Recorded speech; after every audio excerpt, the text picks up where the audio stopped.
The Lord be with you. Good day, everyone. Today is Tuesday in our 6th week of Easter.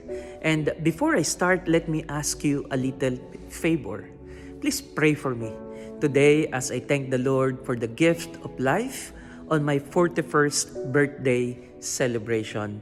And let us always remember, everything that we have starts with how we make the most of the gift of life that we receive. We all receive equally one life, but the question is, what have we done to the life that the Lord has given to us? And I hope we will always decide to make the most and give importance to the life that we receive.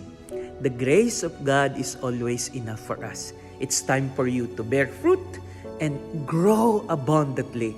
As I remember one of my formator who told us, grow where you are planted. And it is providential today that our gospel will be coming from St.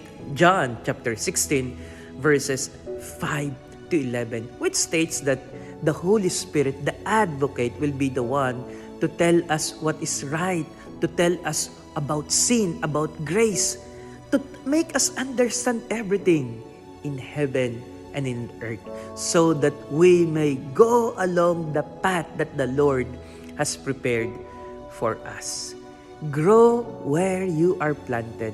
And the only way that we can grow wherever we have been planted is through the Holy Spirit.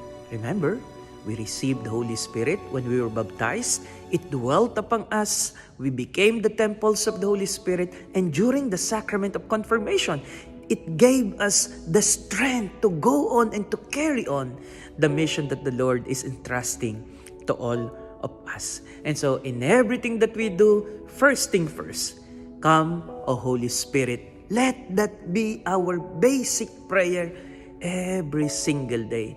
Never forget.